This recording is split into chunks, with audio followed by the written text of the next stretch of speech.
wants all that money. Super bonuses, we work so hard, it's not funny. It's time to celebrate, let's have a ball. Assalamualaikum warahmatullahi wabarakatuh. Perkenalkan, nama saya Nurul Khotimah, kelas manajemen 22B, NPM 2241127. Di sini saya akan menjelaskan materi tentang ruang lingkup sistem pengendalian manajemen perusahaan.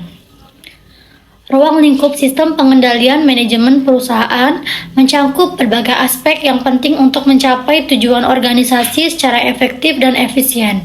Berikut adalah penjelasan singkat mengenai elemen-elemen kunci dalam sistem ini. Pertama, perencanaan strategis. Perencanaan strategis adalah langkah awal dalam sistem pengendalian manajemen. Ini melibatkan pembuatan rencana yang jelas dan terukur untuk mencapai visi dan misi perusahaan.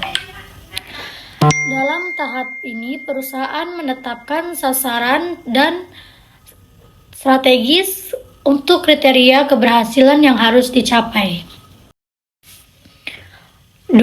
Pengukuran kinerja. Pengukuran kinerja dilakukan dengan mengembangkan metrik yang dikenal sebagai Key Performance Indicators atau KPI. KPI ini digunakan untuk menilai pencapaian tujuan dan memantau kinerja secara berkala, sehingga perusahaan dapat mengevaluasi progresnya. Yang ketiga, evaluasi resiko.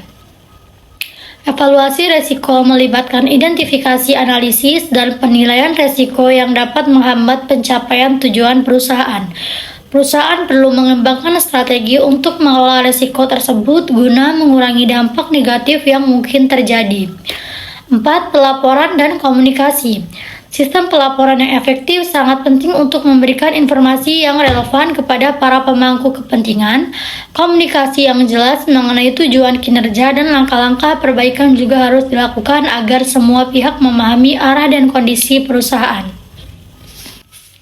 Dan yang kelima, pemantauan dan koreksi. Pemantauan berkelanjutan terhadap kinerja operasional diperlukan untuk memastikan bahwa tujuan tercapai. Jika ditemukan ketidaksesuaian atau perubahan kondisi, tindakan koreksi harus segera diambil untuk mengatasi masalah tersebut. 6. Partisipasi karyawan. Keterlibatan karyawan dalam proses perencanaan dan pengambilan keputusan sangat penting. Ini tidak hanya mendorong rasa tanggung jawab, tetapi juga meningkatkan akuntabilitas di semua tingkatan organisasi.